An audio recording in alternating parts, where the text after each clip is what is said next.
Okay, Bismillahirrahmanirrahim. Today we have the lecture for 4th of February. My apologies. Um, I'm slightly sick, so not able to come to university. So that's why we're having an online class. But as per rules and regulations, we are supposed to have the hybrid class. So inshallah, we'll do that from next Tuesday. This is what we were looking at last time. So we got these three types of analyses in descriptive.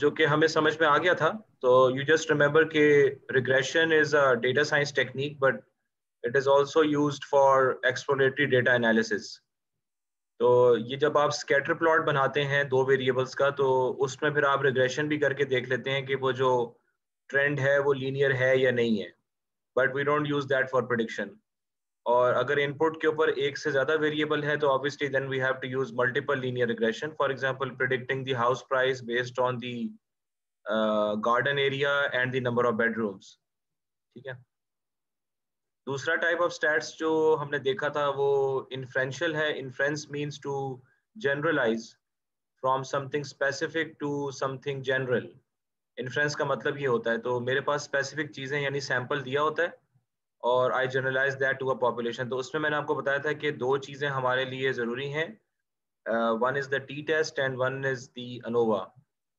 ठीक है ये दो काम आपने हमने करने हैं उसके अलावा भी टेस्ट हैं that they are not the focus of this course तो ये frequency distributions graphical representations and summary stats ये हमारे डिस्क्रिप्टिव में होता है frequency distributions are pretty simple जैसे ये मैंने आपको दिखाया था और इसके अंदर you just keep in mind कि डिस्क्रिप्टिव में we are doing all of this so basically we want to summarise the data through box plots and probability distribution graphs और यहाँ पे ऑब्वियसली मैंने आपको बताया था कि we want to generalise from samples to population ठीक है so that we can make predictions about the population ये कॉन्सेप्ट्स आपको क्लियर रखने हैं क्योंकि I might be taking a theoretical quiz as well next week मेरा आज का इरादा था लेकिन अब मैं नेक्स्ट वीक में इंशाल्लाह किसी टाइम पे ले लूंगा प्रॉब्ली ट्यूसडे को so you need to revisit the videos इसमें obviously all of you guys know कि ये तीन कॉन्सेप्ट्स होते हैं द सेंट्रल टेंडेंसी जिसमें मीन मोड और मीडियन आते हैं वेरिएबिलिटी जिसमें स्टैंडर्ड डेविएशन और वेरिएंस आती है कोवेरिएंस का कॉन्सेप्ट इसी में आता है and the shape means basically के इसमें मैं आपको ट्यूसडे को तफसील बताऊंगा कि शेप का मतलब क्या होता है this is the shape of how the probabilities of each value in that column are distributed. सही है तो just read this very carefully. ये shape का मतलब क्या है कि जो एक column if you are analyzing a column of sales for example so sales obviously has many different values in that column every value has a probability associated with that probability of I, j, probability of k, whatever. So I have n different values, probability of n. So every value has a probability. So how are these probabilities distributed? तो उसकी एक shape होती है तो जैसे normal में shape ये होती है तो this is the distribution of probabilities. तो इसको probability distribution function कहा जाता है PDF. It's called a PDF, probability distribution function. ठीक है? Sorry about that. और बाकी जो कैटेगोरिकल जो डेटा है स्ट्रिंग बेस्ड उसका मामला जो होता है ना वो बेसिकली बार प्लॉट्स और डिफरेंट स्टैटिस्टिकल टेस्ट के साथ होता है जैसे ANOVA and chi square test और डेट फंक्शंस जो हैं उनका एनालिसिस जरा डिफरेंट किस्म से किया जाता है आमतौर पे बट आई टोल्ड यू कि everything is categorised into dimensions and facts so you need to remember this very clearly ठीक है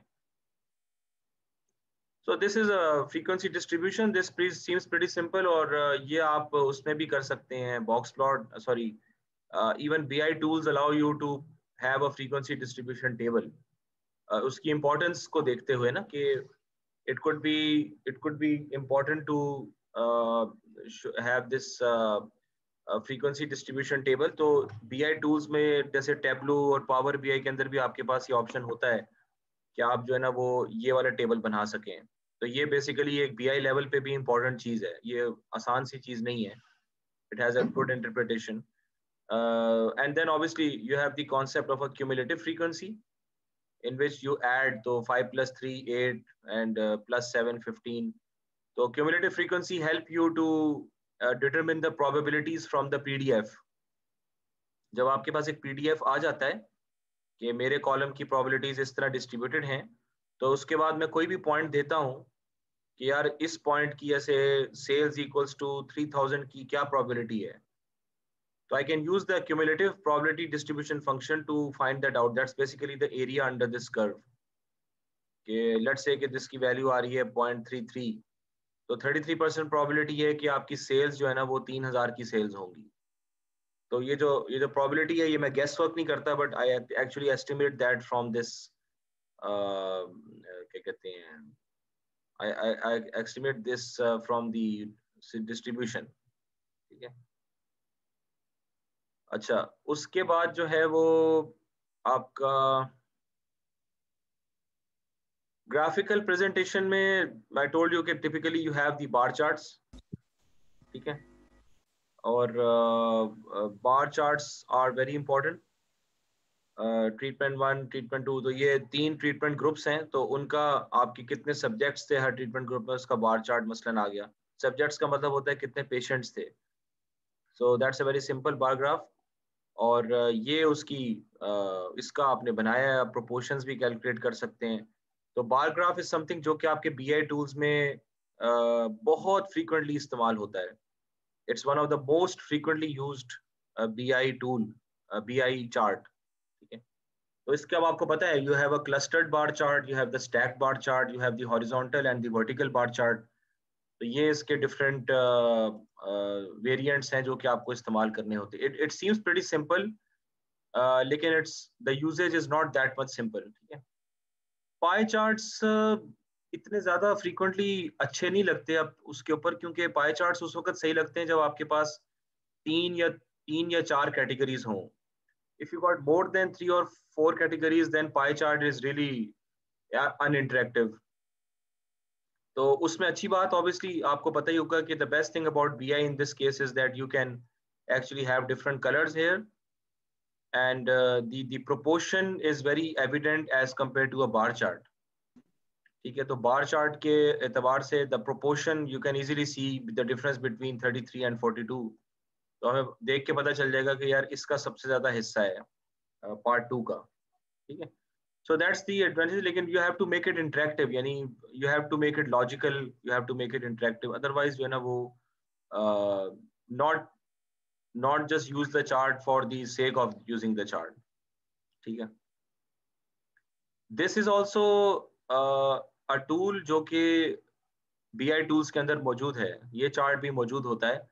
अब ये सारे स्टैटिस्टिकल हैं, लेकिन BI टूल में आपके पास हिस्टोग्राम्स बनाने का ऑप्शन होता है। तो this is not the probability distribution function, this is how the values are distributed with respect to the frequency। ठीक है, कि जो एज की वैल्यूज हैं उन कितने फ्रीक्वेंसी के साथ वो ऑकर कर रही हैं, दैट सिंपली दैट। तो आमतौर पे जो हमारी जो डिस्ट्रीब्यूशन है वो अप्रोक्सीमेट्स दी नॉर्मल डिस्ट्रीब्यूशन। ठीक है, तो यू कैन सी हियर कि I can approximate that by using the normal curve. ठीक है, इसके अंदर कोई पॉइसन या कोई दूसरी डिस्ट्रीब्यूशन अप्लाई नहीं हो सक रही है। तो ये उसमें है। तो इसके अंदर फिर ये मीन, ऑब्वियसली एज का मीन है 90, which is a very high mean I guess। और अच्छा, एज इन मंथ्स है तो 90 months. Standard error of the mean, standard error of the mean का मतलब ये होता है कि बेसिकली यू कैन से कि आपकी जो ये मीन वैल्यू है, ये पॉपुलेशन मीन से कितना डेविएट कर रही है। ये जो मीन वैल्यू सैंपल की है ना, ये 90 months, that's for the sample, right. So ये 90 मंथ्स का जो मीन है, ये आपके पॉपुलेशन मीन से पोटेंशियली कितना डेविएट कर रहा है, दैट्स लाइक बाय 4 पॉइंट्स। सही है, तो the population mean could be 94 और 95 समथिंग लाइक दैट, और मे बी 84 85 और 86 something like that. I don't know कि किस डायरेक्शन में है, अगर आप यूनिडायरेक्शनल एज्यूम करें तो देन ऑब्वियसली हम पॉजिटिव साइड पे जाएंगे. Median and mode are exactly the same. Standard deviation means के ऑन द होल आपका जो पूरा कॉलम में जो वैल्यूज हैं वो ऑन दी होल अपने मीन से कितना डेविएट कर रही हैं. तो 30 पॉइंट्स डेविएट कर रही हैं, थोड़ी सी ज्यादा है स्टैंडर्ड डेविएशन, यानी स्प्रेड थोड़ा ज्यादा है. उसका स्क्वायर कर लेंगे तो वेरिएंस आ जाएगी. क्यूटोसिस की डेफिनेशन आ रही है बाद में. क्यूटोसिस बेसिकली आपको ये बताता है कि what's the height of this normal curve. अगर अगर आपकी बहुत ज्यादा लंबी हाइट आ रही है इस तरह से, तो देन इसका क्या मतलब है, कोई बता सकता है?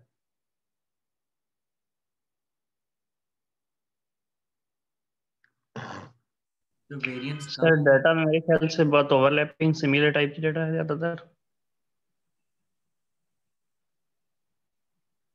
नहीं, सिमिलर डेटा से तो इसका ताल्लुक नहीं है. कोई एक ही ग्रुप में मतलब लाया कह रही है, ये कह सकते हैं एक ही क्लास की टाइप की. सर ये कह सकते हैं कि your all data is almost all data is centred around mean and उसमें स्टैंडर्ड डिविएशन बहुत कम है. हाँ बिल्कुल, आप ये काम कह सकते हैं.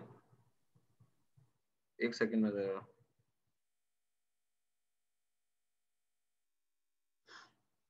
तो ये बिल्कुल इंटरप्रिटेशन सही है कि आपका डेटा का स्प्रेड बहुत ही लिमिटेड है. अब ये अच्छी चीज है क्योंकि डेटा जितना मीन के करीब होगा वो आपके लिए उतना रिलायबल होगा, लेकिन इतना भी करीब ना हो कि वो नॉर्मल डिस्ट्रीब्यूशन के कर्व को इतना ऊपर लंबा चौड़ा कर दे जैसे एक टोपी होती है. ठीक है, तो ये भी मतलब ये है कि आपके डेटा में डाइवर्सिटी बहुत कम है.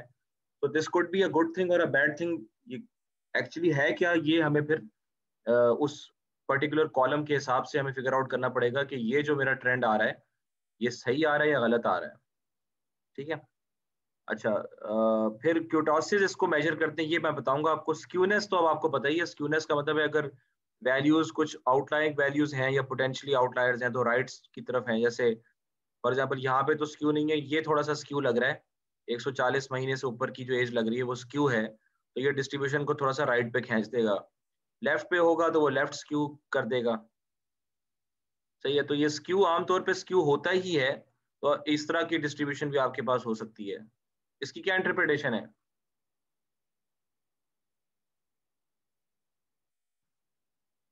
जी, इस डिस्ट्रीब्यूशन की क्या बहुत इंटरप्रिटेशन, कौन बताएगा मुझे? बहुत ज्यादा स्क्यूड है sir I sir. Guess sir इसमें I guess we have outliers बहुत सारे. स्क्यूड बहुत ज्यादा है देखिए सर, स्क्यूनेस ज्यादा है देखिए इसमें. आउटलायर्स जो है ना वो एक आपकी बात तो सही है, लेकिन ये हम श्योरिटी से नहीं कह सकते. It could be simply the case कि डेटा का स्प्रेड बहुत ज्यादा हुआ है. जैसे मैंने कुछ पेशेंट्स लिए तो it it is just the case कि वो पेशेंट की एज जो है वो इतनी डाइवर्स है, तो they are not outliers. Outlier का मतलब ये होता है कि जैसे मेरी सेल्स आमतौर पे दिन की सेल्स में जो एवरेज सेल पर कस्टमर है that varies between 500 rupees and 20,000 rupees. ठीक है. एक बंदा आता है किसी स्टोर में जाके, उसकी 3-4 दुकानें हैं, तो वो 1 लाख रुपए का सामान खरीदता है. वो आउटलायर है. सही है. और वो 1 लाख अगर आप मीन में डालेंगे तो ऑब्वियसली वो बहुत लंबी यहाँ लाइन कर देगा. ये जो मैंने चार्ट बनाया है इसकी इंटरप्रिटेशन बेसिकली ये है कि आपका डेटा टिपिकली स्प्रेड आउट बहुत ज्यादा है, एंड दिस ऑल्सो मीन्स कि ये चीज कुछ थोड़ी सी अनरिलायबल हो रही है. All of these are not good situation. अच्छा, अगर स्क्यू बहुत ज्यादा हो रहा है लाइक दिस वन, ये प्रकाश वाली बात हो सकती है कि there is some value here जिसकी वजह से बहुत ज्यादा काम खराब हो रहा है. तो ये वैल्यू आपको बॉक्स प्लॉट से बड़ी अच्छी तरह पता चल जाएगी, आप उसको अलग से भी एनालाइज कर सकते हैं. Similarly this is also something which is not good. ठीक है. And this is also something which is potentially not good. ये सारे अननेचुरल चीजें हैं. और हमारे जब आप स्टेटिस्टिकल इसको करेंगे तो टिपिकली आपको स्क्यू भी मिलेगा और क्यूटोसिस भी थोड़ा बहुत ऊंच नीच उसमें होगी. तो आपको फिगर आउट करना है कि यार मैं क्या करूं, मतलब. तो अब उसमें होता ही है कि हमारे पास कुछ नॉर्मेलिटी टेस्ट्स हैं. सर ये कर्टोसिस क्या है? क्यूटोसिस का मतलब है कितना लंबा है या कितना नहीं. अब ये भी देखें, ये जो मैंने एग्जांपल बताई थी ये लो क्यूटोसिस की एग्जांपल है कि हाइट उसकी कम हो गई है. और ये जो एग्जांपल बनाई थी ये एग्जांपल आपकी उसकी है, हाई क्यूटोसिस की है. ठीक है. तो क्यूटोसिस का मतलब है कि कितना ऊंचा है या कितना नीचा है, ये आपका क्यूटोसिस आपका मेजर करता है। तो आपको बेसिकली शेप देखने की भी जरूरत नहीं है, you just look at these numbers. तो इनकी रिलायबल रेंजेस होती हैं, वो हम देखेंगे कि क्या है।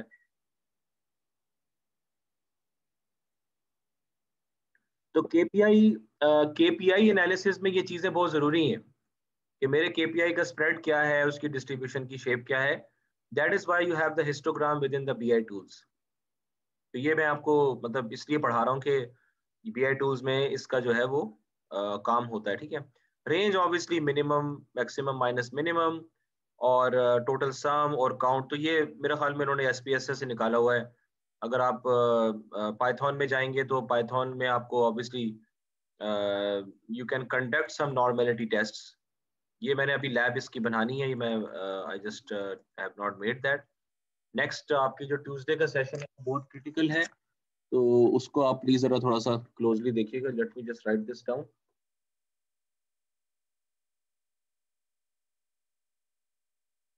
नॉर्मेलिटी टेस्ट, ठीक है। अच्छा, तो ये हो गया।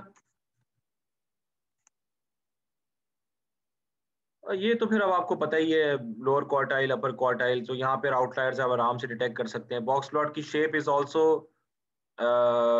बॉक्स प्लॉट की shape represents the normal distribution. तो in this case the distribution seems very good, almost normal, everything is good.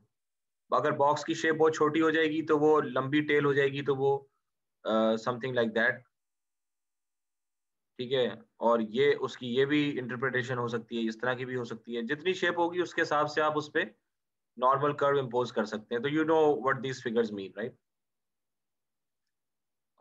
Central value का आपको पता है, इसमें हमें डिटेल में जाने की जरूरत नहीं है। Median is less sensitive to outliers. तो टिपिकली अगर क्रिटिकल मामला चल रहा है तो हम एवरेज स्कोर नहीं लेंगे, मीडियन स्कोर ले लेंगे।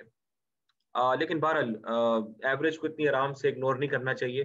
जैसे मैंने आपको एग्जांपल दी कि 990 इस पूरी एवरेज को खराब कर रहा है, और मीडियन जो है वो आपका सही रिप्रेजेंटेशन दे रहा है। तो ये आपको देखना पड़ेगा कि आप किस कॉलम पे डील कर रहे हैं और आप उसके साथ क्या करना चाह रहे हैं। ये तो अभी तो मामला बड़ा सिंपल सा नजर आ रहा है, जब आपके सामने डेटा सेट्स आएंगे फिर पता चलेगा।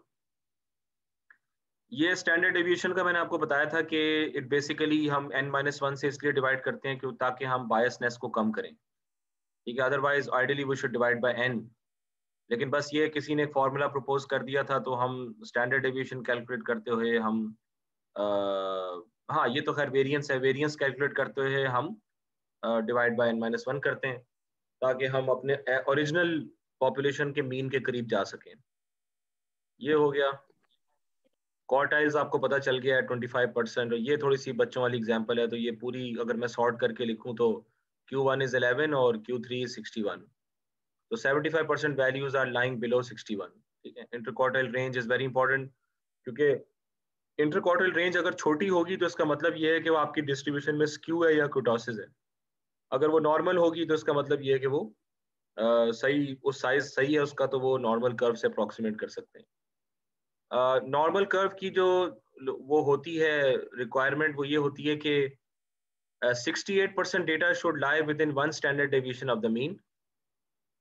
तो ये +1 स्टैंडर्ड डेविएशन है, -1 स्टैंडर्ड डेविएशन है। तो 68% of the values of that column should be deviating only 1 standard deviation from the mean, and I think in 97% values should be deviating at most by 2 standard deviations from the mean।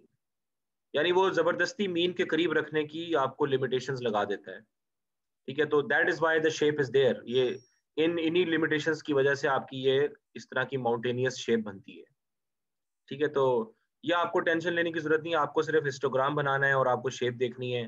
Python में देख लें या उसमें BI tool में देख लें। सो ये I mean typically 1.5 IQR से बाहर की जो चीज़ है वो हम कह सकते हैं कि यार खतरनाक है, पोटेंशियल आउटलायर है, ठीक है। और 3 के बाहर जो है वो तो ज़्यादा खतरनाक होती है। तो IQR की इंफॉर्मेशन होना ज़रूरी है, आप खुद भी कैलकुलेट करके देख सकते हैं। क्योंकि मतलब यहाँ तो बच्चों वाली बात लग रही है, हाँ यार ये अजीब सी बात है, ये अजीब सी बात है, लेकिन it could be the case कि you can have a string of values here, ठीक है। और यहाँ पर भी आपके पास कई वैल्यूज आ रही हैं। अब आप परेशान हो जाएंगे कि भाई ये मैं ये सारे आउटलायर्स हैं, क्योंकि ये मेरी 1.5 टाइम IQR के बाहर की रेंज में आ रहे हैं, मैक्सिमम मेरी वैल्यू यहाँ पर है, मिनिमम मेरी वैल्यू यहाँ पर है, and there is a string of values here. और फिर आप कहते हैं बॉक्स प्लॉट की शेप भी सही आ रही है, ठीक है, बॉक्स प्लॉट की शेप भी सही है और ये वैल्यूज भी ज्यादा, अब मैं क्या करूं, ठीक है, मैं इनको इग्नोर करूं या नहीं कर, तो फिर उसमें फिर आपको ये इस तरह की जो कैलकुलेशंस काम आएंगी। आप अपनी रेंज डिफाइन कर लें कि यार मेरे लिए 3 IQR के अंदर अंदर जो चीज़ है वो मेरे लिए सही है, and you can claim that in your report, या जो भी आप कह रहे हैं कि जब आप अपने किसी सीनियर के लिए रिपोर्ट बनाएंगे तो you can set this range कि based on the distribution of the data as far as I am concern and my background knowledge is concern, तो 3 IQR is our normal range जिसमें data हम reliable पे deal कर रहे हैं। खुद किसी दूसरे कॉलम के लिए you can set this range as 1.5 times IQR। तो ये स्टैटिस्टिकली आप खुद सोचें कि डेटा को देखना जरूरी है। And box plot is also something जो कि BI टूल्स के अंदर अवेलेबल होता है, हिस्टोग्राम, बॉक्स प्लॉट, तो ये सारे स्टैटिस्टिक्स टूल हैं जो आपको इस्तेमाल करने चाहिए। ये स्क्यूनेस का फॉर्मूला है, and you can see here के it's basically again just calculating the deviation from the mean। बस इस केस में उसने क्यूब रूट कर दिया है और इसको इससे मल्टीप्लाई कर दिया है, और नॉर्मलाइजेशन के लिए उसने ये वाला एक टर्म क्रिएट किया। अभी कैसे क्रिएट की गई मुझे इसकी हिस्ट्री मालूम नहीं है, but this is the thing which measures your spread from the mean in a very good way, ठीक है। तो हमने देख लिया है किस किस किस्म के स्क्यू होते हैं। ये आपका क्यूटोसिस का फॉर्मूला है। अब क्यूटोसिस में क्या हो रहा है जी, मतलब ये सारे हम सारे इतने सारे डेटा पढ़ रहे हैं, मतलब व्हेन डू वी यूज, हमें क्या क्या क्या कब यूज करना चाहिए, ये हमें कैसे पता होगा? देखें कोई भी KPI होगी ना, मेजर जिसको मैं कह रहा हूँ, मेजर या fact, that is going to be a critical variable. Every KPI has to be analysed through the 5 number summary. उसका बॉक्स प्लॉट बनाना चाहिए आपको, उसका आपको हिस्टोग्राम बनाना चाहिए, उसकी डिस्ट्रीब्यूशन को समझना चाहिए कि वो नॉर्मली डिस्ट्रीब्यूटेड है या नहीं। सारे डेटा नॉर्मली डिस्ट्रीब्यूटेड नहीं होते। मसलन अगर मैं ये मेजर करूं कि मेरे पास कितने नंबर ऑफ पेशेंट्स आएंगे अगले 15 मिनट में, या मेरे पास कितने कस्टमर्स आएंगे अगले आधे घंटे में, तो that is not a Poisson, that is not a normal distribution, that is a Poisson distribution. तो जरूरी नहीं कि हर KPI जो है वो नॉर्मल शेप की आ रही हो। आपको पता होना चाहिए कि मेरे पास डेटा किस किस्म का है। तो ऑल ऑफ, जब अगर नॉर्मल शेप में है तो नॉर्मल में स्क्यूनेस और क्यूटोसिस आपको शेप पे ही नजर आ जाएगा उसके। और अगर आप उसको कोई नॉर्मेलिटी का टेस्ट करते हैं यूजिंग पाइथन, तो उसको फिर आपको ये क्यूटोसिस और स्क्यूनेस की वैल्यू भी वो आपको बताएगा पोटेंशियली कि ये एग्जैक्ट वैल्यूज है। तो आप डिटरमिन करेंगे कि मेरे कॉलम में कितना स्क्यू है, कितना क्यूटोसिस है। ये सिर्फ देखने के लिए कि मेरे डेटा की रिलायबिलिटी है या नहीं है। क्योंकि KPI इज समथिंग जो कि आप प्रिडिक्शंस में इस्तेमाल करते हैं। You want to predict them either through time series forecasting or through classification or through regression, ठीक है। तो इसलिए इस डेटा को शेप को समझना, इसकी बॉक्स प्लॉट को समझना बहुत जरूरी है कि मेरा डेटा का स्प्रेड कैसा है, आउटलायर्स तो नहीं है। This is one way of detecting the outliers, ये बात है। जहाँ कॉम्प्लिकेटेड प्रॉब्लम्स हैं जैसे स्पीच प्रोसेसिंग हो गई, तो you got hundreds of variables, image में you got thousands of columns, उसमें फिर आप ये काम नहीं कर सकते, उसमें फिर आप डीप लर्निंग में चले जाते हैं। तो डीप लर्निंग एक ब्लैक बॉक्स है। डीप लर्निंग आपको खुद ब खुद सारे इंपॉर्टेंट कॉलम्स निकाल के दे देता है। लेकिन जहां तक आप टिपिकल कॉर्पोरेट डेटा की बात कर रहे हैं तो KPI का एनालिसिस इस तरीके से करना बहुत जरूरी है। तो जितने भी KPI होंगे वो आपको अलग अलग उसकी नॉर्मेलिटी टेस्टिंग करनी पड़े। हम एक्सरसाइज करेंगे, एक्सरसाइज हम स्टार्ट करने वाले हैं इंशाल्लाह, ठीक है। अच्छा अच्छा, इनकी जो वैल्यूज हैं उसके बारे में मुख्तलिफ राय आती है लोगों की। आमतौर पे लोग कहते हैं कि -2 और 2 के दरमियान अगर स्क्यूनेस और क्यूटोसिस है दैट इज एक्सेप्टेबल, ठीक है। कुछ लोग ये कहते हैं कि स्क्यूनेस में ये रेंज ले लें, क्यूटोसिस में ये वाली रेंज ले लें। तो कुछ लोगों का जहन ये होता है। और ये रूल ऑफ थंब, कुछ लोग ये कहते हैं कि अगर स्क्यूनेस जो है वो -0.5 और 0.5 का दरमियान है तो हम कह सकेंगे data is pretty symmetrical around the mean, यानी बड़ी अच्छी बेल शेप्ड कर्व बन रहा है कि इस साइड पे जो राइट साइड पे जो चीजें हैं वही लेफ्ट साइड पर हैं, तो data is distributed in a symmetric way. अगर स्क्यूनेस जो -1 और -0.5 या 0.5 1 के दरमियान है तो मॉडरेटली स्क्यूड है, और अगर 1 से ज्यादा या -1 से कम है तो वो हाईली स्क्यूड है। तो यहाँ पर ये 1 का कॉलम आ गया है, सॉरी यहाँ पर 1 की रेंज आ गई है। और कुछ लोग उसको -2 से 2 का नॉर्मल कह रहे हैं। तो अभी एक्चुअली है क्या, वो आपको खुद ही डिटरमिन करना होगा। आई थिंक अगर आप ज़्यादा स्ट्रिक्ट रूल लें तो वो ज़्यादा बेहतर है। ठीक है कि -1 to 1 आप ले लें कि भाई ये 1 से आगे स्क्यूनेस हुआ या -1 से कम हुआ तो वो मैं कह दूंगा कि मेरा डेटा जो है ना वो हाईली स्क्यूड है। और उसकी भी रीजन मालूम करें कि स्क्यू किस वजह से आ रहा है, किन कस्टमर्स की वजह से मेरी सेल्स स्क्यू कर रही है। That is what you want to understand, right? Because the whole purpose of doing BI is to understand the customer, ताकि आप उसको प्रिडिक्ट करें और फिर उसमें प्रमोशन लॉन्च करें।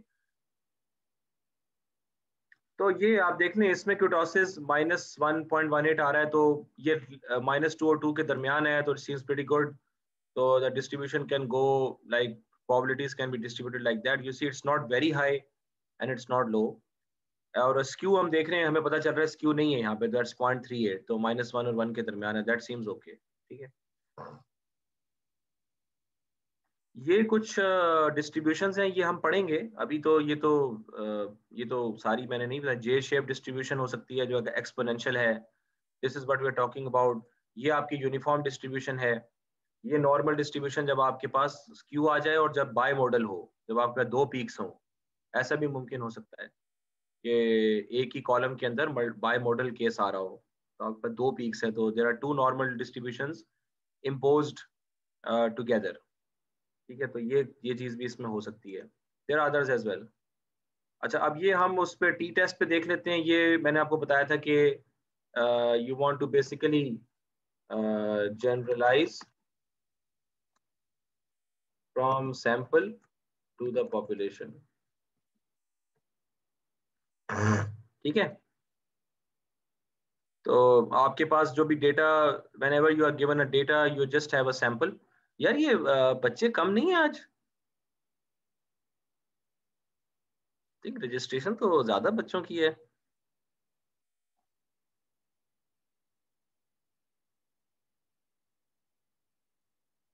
ये आप उनको पैगाम दे दें कि आखिर में ना उनके साथ ग्रेड्स का मसला हो जाएगा।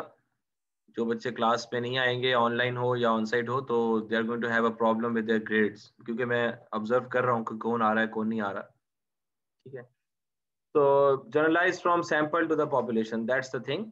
और इसके बाद फिर हम आते हैं आपके पास, sorry, clear, sampling error. Sampling error क्या होता है, कोई बताएगा? जी, सर जो पूरा डेटा हमारे पास है उसमें से हम ऐसे रिकॉर्ड सेलेक्ट कर लें जो एग्जैक्टली रिप्रेजेंटेटिव नहीं है असल पूरी पॉपुलेशन का, यानी कि ट्रेंड्स फॉलो नहीं कर रहा ओवरऑल जो है।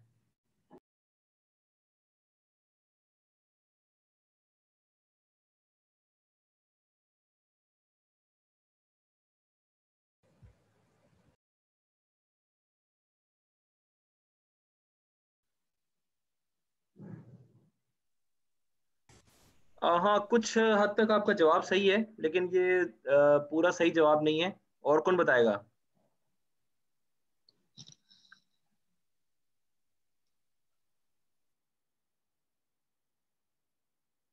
जी भाई, हम्माद जावेद, आप बताइए सैम्पलिंग एरर क्या होता है?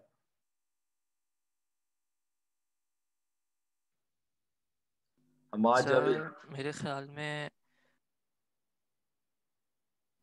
सर जो जैसे कॉन्फिडेंस इंटरवल होता है ना, मेरे ख्याल में तो जो हमारा सैंपल मीन होता है उससे थोड़ी डेविएशन हो जाती है। कुछ प्रोबेबिलिटी होती है कि जो हमारा पॉपुलेशन की मीन है वो मीन ना आए हमारे सैंपल की। सर आगे सैंपल एरर हाँ, वो हमारे सैंपल और पॉपुलेशन की है ना वेरिएबिलिटी चेक करता है। तो सैंपल का स्टैंडर्ड डिविएशन और पॉपुलेशन का स्टैंडर्ड डिविएशन कितना डिफरेंस है उसमें, वो एरर कहलाएगा। हाँ, अच्छा, ठीक है। हाँ बिल्कुल, ये थोड़ा सा जवाब जरा ज्यादा बेहतर है। तो यहाँ पे लिखा भी हुआ है कि variability among samples due to chance, that is the thing. क्योंकि अब हम क्या कर रहे हैं कि हमारे पास एक सैंपल है, हम उसमें टी टेस्ट और अनोवा टेस्ट और काई स्क्वायर टेस्ट लगाने के चक्कर में हैं। हम सैंपल के ऊपर कुछ कंक्लूजन करेंगे कि भाई मैं कहता हूँ कि भाई इनके मीन्स में डिफरेंस नहीं है, ठीक है, मैं कहता हूँ कि कॉलम्स के मीन में डिफरेंस है, तो basically I am making a claim about the population. मैं ये तो नहीं कह रहा ना कि यार मुझे सैंपल मिला था और मैं सैंपल के ऊपर बात कर रहा हूँ। When I make a claim I have to make a claim about the population. जैसा कि हम आजकल जो है वो, जब हम पॉलिटिशियंस की बात करते हैं तो अक्सर हम कह देते हैं यार पॉलिटिशियंस तो ऐसे ही होते हैं, ठीक है, because we are generalising to the whole population. हालांकि हो सकता है वो बात सही ना हो हमारी, हो सकता है कि हम किसी की चुगली इस तरह बयान करते हैं, हो सकता है कि कोई पॉलिटिशियन काफी नेक हो लेकिन बुरे लोगों की वजह से वो भी बीच में रगड़ा जाए।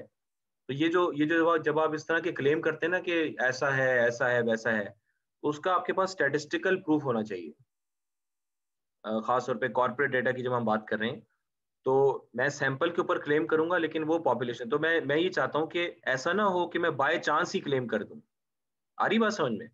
जैसे हम लोग जो क्लेम करते हैं ना आमतौर पे, वो बाय चांस क्लेम करते हैं कि यार मुझे समझ में आ रहा है कि भाई पॉलिटिशियंस तो ऐसे ही होते हैं, मुझे समझ में आ रहा है कि यार वो उस इदारे के लोग जो हैं वो तो होते ही करप्ट हैं, तो सबको रगड़ देते हैं हम।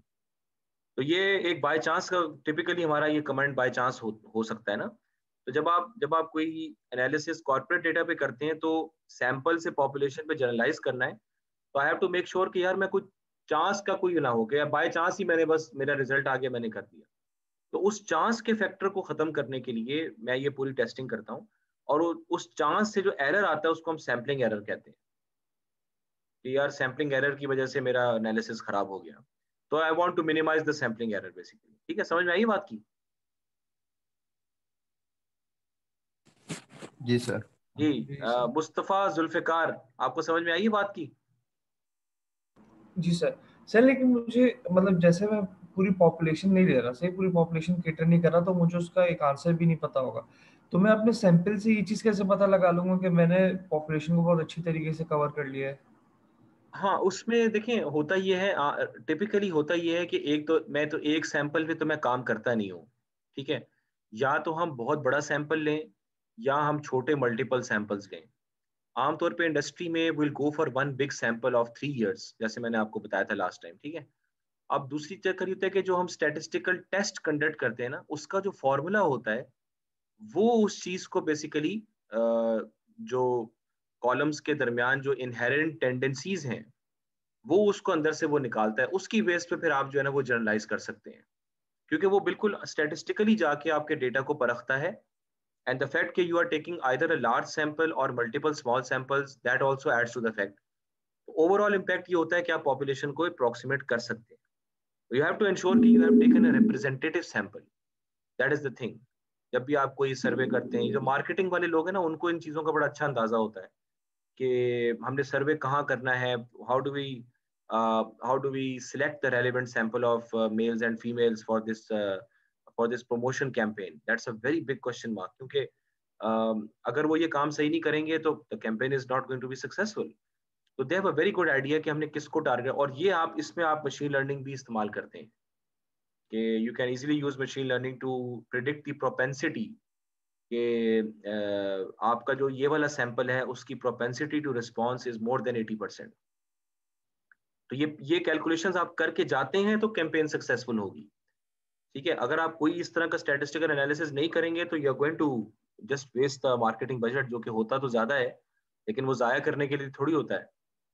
ठीक है, तो I want to eliminate the concept of a chance, I don't want things to be by chance. तो आई वांट कि अगर तुम मुझे कह रहे हो कि दोनों कॉलम्स के मीन्स में डिफरेंस है, तो it has to be a true difference at the population level. ऐसा ना हो कि मैं क्लेम कर लूं और बाद में पता चले यार ये सैम्पलिंग एरर आ गया था, आप ऐसा करें दोबारा काम सारा कर लें। ठीक है, समझ में आ गई बात की कि हम ये सारी लॉजिक हम क्यों करते हैं? Yes sir, thank you. हाँ ठीक है जी। सना अब्बासी, आपको समझ में आया है?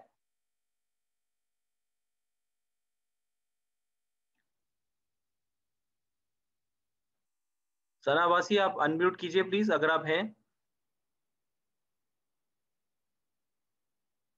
अच्छा, सना अब्बासी नहीं, देखे भाई ये तो मुनासिब नहीं है। वरीशा, वरीशा रहमान है ऑनलाइन जी आप? सर, जी सर, जी जी, समझ आया ताहिरा सर। बतूल? यस सर, समझ आ गई। जी अच्छा माशाल्लाह। सूफिया बलोच? जी सर। अच्छा चले। जी सर। मरियम आप हैं ऑनलाइन? जी सर। अच्छा चलें चलें, अच्छा है, बहुत अच्छा है। वैसे ये बात आप लोग याद रखिएगा कि ये जो सुबह का जो टाइम होता है ना, फजर की नमाज से लेके जोहर तक, इस टाइम में खुदा की तरफ से बरकत बहुत ज़्यादा होती है। बरकत का मतलब ये होता है कि आप एफर्ट कम डालते हैं, आपका काम ज़्यादा हो जाता है। बल्कि अगर आप फजर से भी पहले अपनी पढ़ाई शुरू कर दें, 4 बजे, 4:30 बजे, और 11-12 बजे तक आप पढ़ें, तो आप समझे कि आपने पूरी दुनिया आप फतह कर सकते हैं इस टाइम के अंदर। तो पूरा दिन पढ़ने की आपको ज़रूरत नहीं है। कभी आप लोग इस चीज़ को ट्राई करके देखिएगा, मैं आपको बहुत ज़्यादा फ़ायदा होगा इस चीज़ से। ये पढ़ने का टाइम जो है ना, वो यही है, जिसमें हमें सही तरह पढ़ाई करनी चाहिए। ये सोने का टाइम नहीं है। It is unnatural to sleep when the day is dawning. Right? Allah Allah के हुक्म से सूरज निकल आया। सूरज क्यों निकला है कि भाई काम करो, आप अपना कोई फार्मर्स चले जाएं, खेतों में चले जाएं, ऑफिस वाले ऑफिस चले जाएं, स्कूल वाले स्कूल चले जाएं। This is not the time to sleep even on weekends. अगर आपने सोना है तो आप रात को जल्दी सो जाएं, या दोपहर को आप 1-2 घंटे सो सकते हैं, वो भी नेचुरल सोने का टाइम है। इस वक्त जो सोना है ना, वो आपकी सेहत को खराब करेगा। यह आप याद रखिएगा, बहुत ज्यादा अजीब सी चीज होती है। और तो इसको आप थोड़ा ट्राई करें, आप लोगों को बहुत फायदा होगा इंशाल्लाह से। बहरहाल ये मैंने आपको बताया था, पॉपुलेशन होती है, आप उसमें से सैंपल सिलेक्ट करते हैं, फिर आप उसमें स्टैटिस्टिकल टेस्टिंग करते हैं, फिर आप इन्फ्रेंस निकालते हैं, and then you make a claim about the population. ये प्रोबेबिलिटी जो होती है, इसको हम पी वैल्यू कहते हैं। ये तो आप लोगों को, काफी लोगों को ऑलरेडी पता होगा। जब भी आप स्टैटिस्टिकल टेस्ट कंडक्ट करते हैं, तो every test has a p value. आपके लिए आसानी ये कर दी गई है कि अब आपको कोई कोई टेबल नहीं देखना, ठीक है? आपको स्टैटिस्टिकल टेस्ट का रिजल्ट समझने की भी जरूरत नहीं है। आपने सिर्फ ये देखना है कि टेस्ट अप्लाई कैसे होगा। You have to develop the logic for that, कि अनोवा मेरी किस सिचुएशन में लगना चाहिए, टी टेस्ट मेरे किस सिचुएशन में लगना चाहिए, काय स्क्वायर टेस्ट मेरा किस सिचुएशन में लगना चाहिए। ठीक है, काय स्क्वायर टेस्ट का भी मैं लिख लेता हूँ, उसकी मैं आपको लैब बना के दे दूंगा इंशाल्लाह, तो आपको फायदा हो जाएगा इंशाल्लाह। ये 3 जरा जरूरी टेस्ट हैं, इससे आपको काफी चीजें अपने डेटा के बारे में पता चल जाएंगी। ठीक है, तो आपको सिर्फ ये देखना है कि टेस्ट की पी वैल्यू क्या आ रही है। अगर पी वैल्यू 5% से कम आ रही है, यू कैन क्लेम कि हाँ भाई ये है, ये है, ये है। अगर पी वैल्यू 5% से ज्यादा है, तो आप कहें कि भाई there is no difference between the means. ठीक है, या जो भी टेस्ट का जो लॉजिक है, वो उसमें आप उसको नलिफाई कर देंगे। तो लेट्स सी सम एग्जांपल्स। तो आपके पास एक होता है नल हाइपोथेसिस, जिसको हम कहते हैं कि there is no difference between the means in the population. ठीक है, तो I am given a sample, और सैंपल में लेट्स से कि I am comparing 2 columns. T test की हम बात कर लेते हैं। टी टेस्ट का सबसे ज्यादा यूजफुल जो उसका जो एप्लीकेशन है, वो क्या है कि I am comparing 2 columns C1 and C2। I want to understand कि इनका जो मीन है, mean of C1 and the mean of C2, are they different from each other? For example, this could be the sales of Q1. Q1 की सारी sales का ये recording है, and this could be the sales of Q2, और ये Q2 की सारी cell आपने इस कॉलम में रिकॉर्ड की है। अब जब मैं इनका वैसे एवरेज निकालता हूं, तो इसकी एवरेज सेल आती है 3900, और इस कॉलम की एवरेज सेल आती है 4200। तो आप कहेंगे यार I was doing better in Q1 as compare to Q2। सही है, लॉजिकल, तो यही बात समझ में आ रही है। Wrong. You cannot claim such a statement unless you conduct the t-test. You can only make a claim about the population when you conduct the statistical test.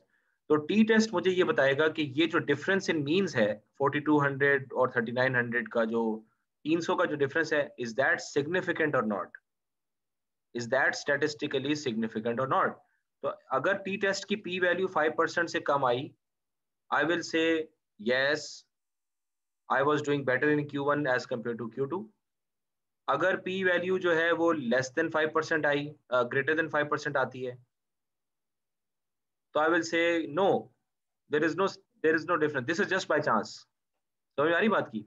अगर 5% से ज्यादा आती है पी वैल्यू, या कुछ केसेस में हम 10% भी एक्सेप्ट कर लेते हैं, 5% या 10% से पी वैल्यू अगर ज्यादा आती है, हम कहेंगे यार ये जो डिफरेंस है ना, ये वैसे ही बाय चांस आ गया है, एक्चुअली पॉपुलेशन में कोई डिफरेंस नहीं है। अगर पी वैल्यू 5% से कम है या 10% से कम है, अगर आप उस रेंज में जा रहे हैं, तो आप कहेंगे कि हाँ यार ये जो 300 का डिफरेंस है, ये स्टैटिस्टिकली सिग्निफिकेंट है, आई कैन क्लेम कि I was doing better in Q1 as compare to Q2। सही है, समझ में आ गई? तो नल हाइपोथेसिस क्या होता है? No difference between the mean. Alternate hypothesis difference between the mean. ये दो बेसिकली आपके हाइपोथेसिस होते हैं।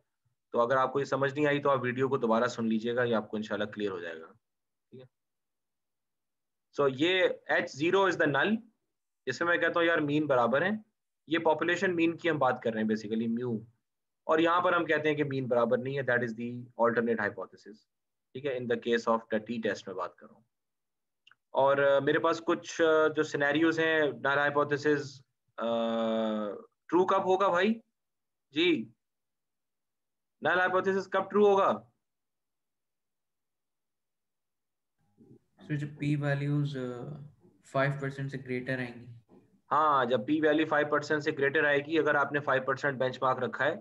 अदरवाइज अगर 10% रखा है तो जब 10% से ज्यादा होगी। ठीक है, और नल हाइपोथेसिस फॉल्स कब होगा? तो 5% और लेस पे। हाँ, जब नल हाइपोथेसिस फॉल्स हो जाएगा तो मैं ऑल्टरनेट को एक्सेप्ट करूंगा और नल को रिजेक्ट कर दूंगा, क्योंकि ऑल्टरनेट ट्रू हो गया। जब मेरे पास 5% से ज्यादा है तो मैं नल को एक्सेप्ट कर लूंगा और ऑल्टरनेट को रिजेक्ट कर दूंगा। बस ये आपने याद रखना है, एज सिंपल एज दैट। तो ये आपके वो मैट्रिक्स उन्होंने बना दिया है कि नल हाइपोथेसिस इज ट्रू, और आपने नल हाइपोथेसिस को एक्सेप्ट कर लिया, ये आपका करेक्ट डिसीजन है। या फिर नल हाइपोथेसिस फॉल्स है और आपने उसको रिजेक्ट कर दिया, ये भी आपका करेक्ट डिसीजन है, ऑल्टरनेट ट्रू हुआ। ये आपका टाइप 1 एरर है कि नल ट्रू था, यानी देयर वाज नो डिफरेंस, लेकिन आपने जबरदस्ती कहा कि नहीं नहीं डिफरेंस है, यानी आपने पॉपुलेशन के बारे में गलत क्लेम कर दिया।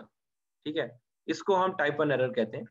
और टाइप 2 एरर ये था कि इट वाज एक्चुअली फॉल्स, और लेकिन आपने जबरदस्ती कहा कि नहीं नहीं नल हाइपोथेसिस है। एक्चुअली डिफरेंस था मीन्स के दरमियान, लेकिन आप कह रहे हैं कि नहीं नहीं भाई नहीं है नहीं है नहीं है, आप आंखें बंद करके आप इग्नोरेंस वाली बात कर रहे हैं। ठीक है, तो ये दोनों जो है ना, ये दोनों एरर्स हैं, and that is exactly what we want to avoid. वो जो p वैल्यू होती है ना, p value is actually the probability of this error. ठीक है, ये बात आप जरा ध्यान से सुन लीजिएगा। p value is the probability of me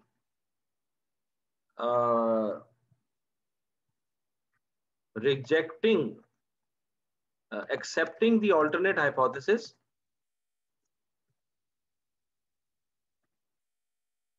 when the null is true।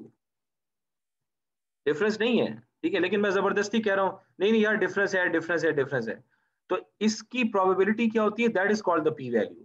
तो वो मैं सिर्फ 5% बर्दाश्त कर सकता हूं, बस प्रोबेबिलिटी 5% से कम होनी चाहिए to make a type 1 error, and that is exactly what we are measuring. ठीक है, तो ये वैसे एक बेसिक सा कॉन्सेप्ट है, आप अभी अंडरग्रेड में है तो that's all you need to remember.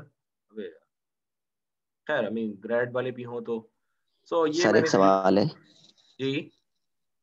Sir, can you please go to the previous slide? जी सर, हम कह रहे हैं कि हमारी जो p वैल्यू होती है वो टाइप 1 एरर की प्रोबेबिलिटी होती है, राइट? जी, तो हम टाइप 2 एरर की प्रोबेबिलिटी को कंसीडर क्यों नहीं करते हम हाइपोथेसिस टेस्टिंग में? देखिए इन दिस केस अगर मैं एरर आ जाता है तो मैं क्या कर रहा हूँ, मैं बेसिकली अपना बहुत बड़ा नुकसान कर रहा हूँ, क्योंकि मैं फिर पॉपुलेशन के बारे में गलत क्लेम कर बैठूंगा। ठीक है जी, I will be doing some, क्योंकि जिस वजह से मैं टेस्ट कंडक्ट कर रहा हूँ, उस वजह से मेरे लिए टाइप 1 एरर ज्यादा इंपॉर्टेंट बनता है। यार मैं कोई जबरदस्ती मैं कोई डिफरेंस ना निकाल दूं, ठीक है ना, क्योंकि okay, मेरा तो टेस्ट okay. इसलिए मैं कंडक्ट कर रहा हूँ कि डिफरेंस है, मैं चाहता हूँ कि डिफरेंस हो मीन्स के दरमियान, मैं ही चाहता हूँ, लेकिन मैं ये भी चाहता हूँ कि मैं ये डिफरेंस सैम्पलिंग एरर की वजह से गलती ना कर बैठूं। तो मेरे जो डोमेन में मेरे जिस तरह से टी टेस्ट में कंडक्ट करता हूँ, उस तरह से जो मेरी डोमेन की ज्यादा इंपॉर्टेंट चीज आती है वो p वैल्यू आती है। यहाँ पर क्या होगा, अगर आप थोड़ा सा इसको सोचें कि अगर फॉर एग्जांपल ये एरर है, चलो मैंने इसको क्वांटिफाई नहीं किया, लेकिन इस एरर में क्या हो रहा है, I am basically accepting the null hypothesis, तो इसमें मेरा कोई इतना नुकसान नहीं है। समझ आ रही बात की? यहाँ पे एक बहुत बड़ा झूठ आ सकता है, और बहुत बड़ा मैं आगे जाके अगर मैं बिजनेस मैं वो इंफॉर्मेशन यूज करूं तो that is going to be might be harmful for me. यहाँ पे अगर मैं Okay. किसी दो कॉलम के दरमियान अगर नल को एक्सेप्ट कर भी लेता हूँ और अगर मेरे पास कोई वीक सा कोरिलेशन था और मैं उसको नहीं भी करता तो इतना ज्यादा नुकसान नहीं है जितना यहाँ पर है. And this is more logical for me. इसको इन्वेस्टिगेट हम कर लेते हैं कि टाइप 2 एरर को हम किस तरह मेजर करते हैं, लेकिन ये इतना ज्यादा उसकी डोमेन में आता नहीं है. टिपिकली हम उसको ही क्या कहते हैं, type 1 error is the more important one for us mostly. Okay, sir. ठीक है, Thank you. मैं इसको लिख लिया है, मैं आपको इंशाल्लाह नेक्स्ट क्लास में आपको बता दूंगा इंशाल्लाह. Okay, sir. एक सेकंड.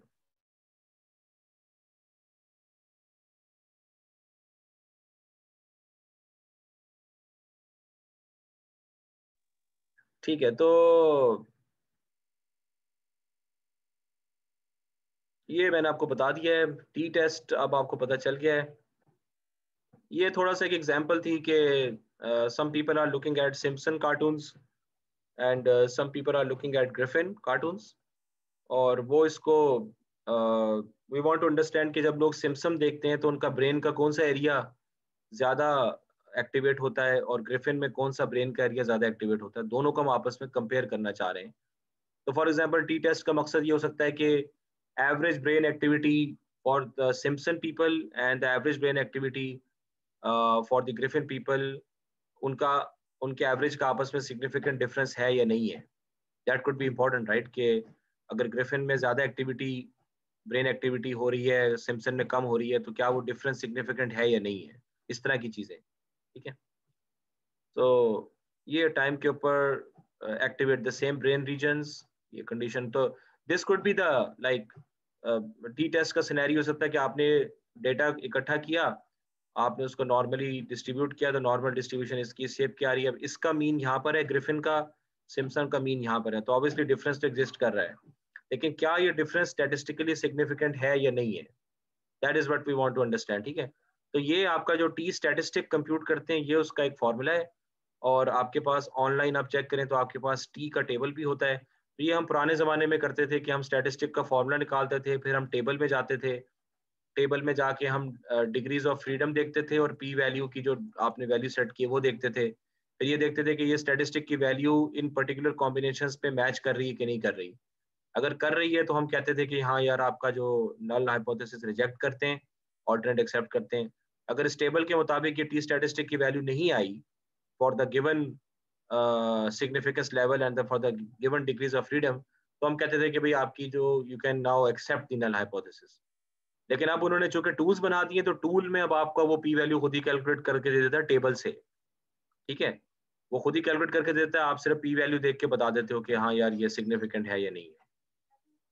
ये जो है आपका standard error of the mean है. स्टैंडर्ड ऑफ द मीन का जो फॉर्मूला है वो ये है, this is the standard error of the mean. ठीक है, that's the thing that you need to understand.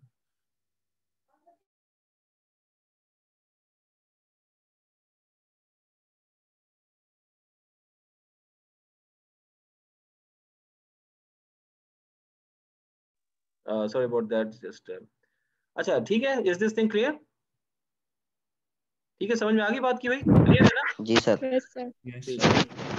हाँ ये तो बस ये तो वैसी लाइनें लगी हुई हैं वो आप, तो ये खैर आई मीन ये तो जो बायो इन्फॉर्मेटिक्स और ये इस तरह के जो न्यूरो टाइप के जो रिसर्चर्स होते हैं उनके लिए ये चीज़ें बड़ी ज़रूरी हैं, क्योंकि पूरी दुनिया एक कार्टून देख रही है तो they want to understand the impact के भाई हो क्या रहा है लोगों के दिमाग में. ठीक है, तो हमें तो ये बड़ी अजीब सी चीज़ लगेगी, लेकिन ये काफ़ी ज़रूरी रिजल्ट्स होते हैं.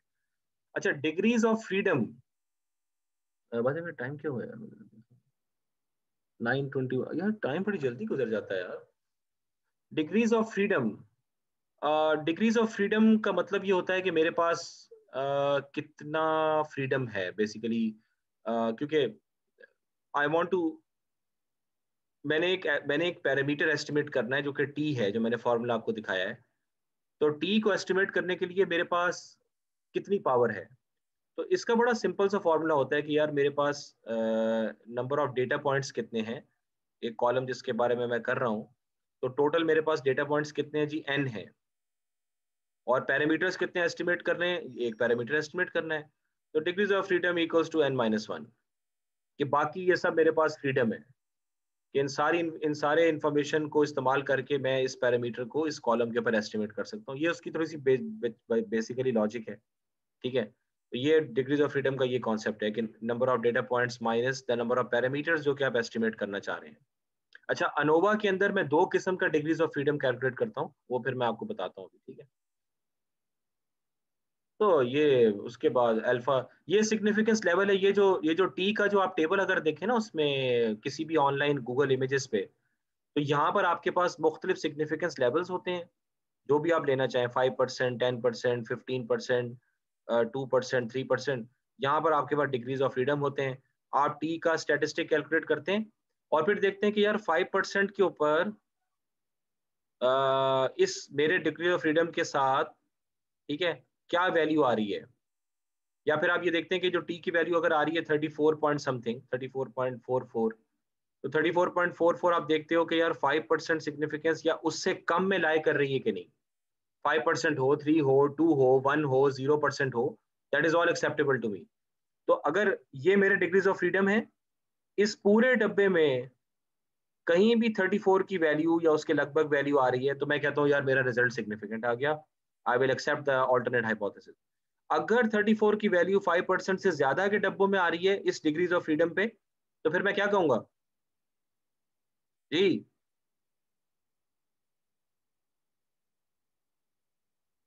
शाबाश। प्रियंका आप बताइए।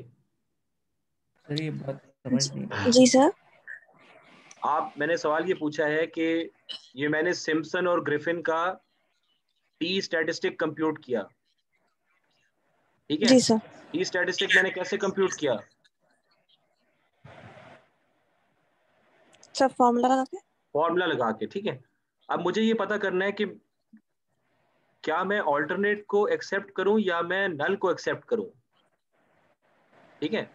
उसके लिए जी। मेरा रूल क्या है, मेरे पास एक सिग्निफिकेंस लेवल होता है जिसको मैं कहता हूं अल्फा लेवल। तो हमने अल्फा लेवल क्या सेट किया अभी तक?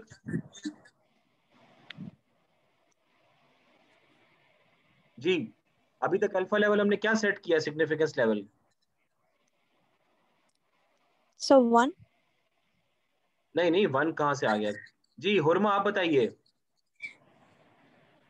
5%। 5% इज द लेवल जो कि हमने सेट किया। अब ये टी का एक टेबल है, टी टेस्ट का एक टेबल होता है जिसको हम कहते हैं टी टेबल। आप ऑनलाइन गूगल इमेजेस पे अभी चेक कर लें। उसके अंदर एक तरफ आपके पास अल्फा वैल्यूज आती हैं, दूसरी तरफ क्या आता है भाई? Degrees of freedom. Degrees of freedom आते हैं। डिग्रीज ऑफ फ्रीडम मैं आराम से निकाल सकता हूँ। मेरे जितने डेटा पॉइंट्स हैं उसमें -1 कर दूं, क्योंकि I just have to estimate 1 parameter. तो लेट्स से कि मेरे डिग्रीज ऑफ फ्रीडम इतने आते हैं। अब मैं देखूंगा कि टी की वैल्यू क्या आ रही है। टी की वैल्यू आ रही है 34.4। सिग्निफिकेंस लेवल में क्या चाहता हूँ, 5 या उससे कम। तो 5 की वैल्यू यहाँ पर आ रही है। बाकी सिग्निफिकेंस लेवल 10 है, 12 है, 15 है, सारे आगे चलते जा रहे हैं, बड़ा टेबल है, लेकिन मुझे 5 से सरोकार है, ठीक है। तो मैं ये देखता हूँ कि इस डिग्रीज ऑफ फ्रीडम पे 5% लेवल पे क्या वैल्यू लिखी हुई है। फॉर एग्जाम्पल यहाँ पे वैल्यू लिखी हुई है 39.8। मेरी वैल्यू कितनी आ रही है टी की भाई? 34.4। अच्छा, इसके बाद जो वैल्यू लिखी है 10% पे वो लिखी हुई है 44.3। और इससे पहले जो लेट्स से कि 4% लेवल पे वैल्यू लिखी है वो लिखी हुई है 36.8। और 3% पे जो लिखी हुई है वो लिखी हुई है 32.4। 32, 36, 39, 44। मेरी वैल्यू क्या आ रही है? 34.4। अब आप मुझे बताएं कि मैं नल को एक्सेप्ट करूंगा या रिजेक्ट करूंगा जी? सर एक्सेप्ट करना चाहिए। नल को एक्सेप्ट करेंगे? क्यों एक्सेप्ट करेंगे? क्योंकि हमारे पास जो डिग्रीज ऑफ फ्रीडम और जो हमारे पास है सिग्निफिकेंस लेवल है, उस पे जो उसकी कॉम्बिनेशन पे जो वैल्यू आ रही है उससे कम है हमारी टी स्टैटिस्टिक। हाँ, ये बता रहा है कि when you are going towards the left your t value is growing smaller, when you are going towards the right, your t values are going larger. तो मेरा चूंकि 34 आया, 34 यहाँ पे लिखा नहीं है, लेकिन 34 lies between 3% and 4% significance level, यहाँ पे लाई कर रहा है वो, समझ में आ गई?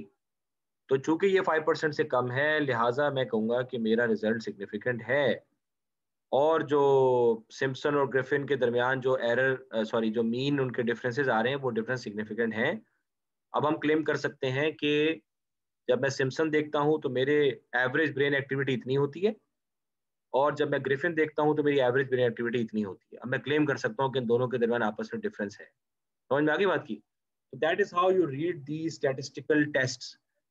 टी टेबल भी आपके पास है, आपके पास जब आप एनोवा टेस्ट कंडक्ट करते हैं तो आपके पास एक एफ टेबल आता है, तो एफ टेबल भी आपके पास आता है। ये कॉन्सेप्ट क्लियर हो गया आपको? जी सर। जी सर। ये आप लोग सर एक दफा रिपीट कर दें, सर एक दफा करते हैं यार, बहुत ज्यादा हो सर। वो जाएगा तो समझ यार। गया कि 5% के अंदर था, तो आपने उसको किया, लेकिन क्वेश्चन क्या था एग्जैक्ट आपने पूछा था? क्या मतलब क्वेश्चन क्या था? मैंने मतलब ये आपने कहा था क्वेश्चन कि को फॉर्मुलेट किया था? हाँ, मैंने कहा था कि मेरी टी वैल्यू 34 आई है। ये टी वैल्यू 34 इस टी टेबल के अंदर 5% लेवल पे सिग्निफिकेंट है या नहीं है। उसका जवाब ये था कि सिग्निफिकेंस लेवल अल्फा जो है वो मैं चाहता हूँ 5% या उससे कम।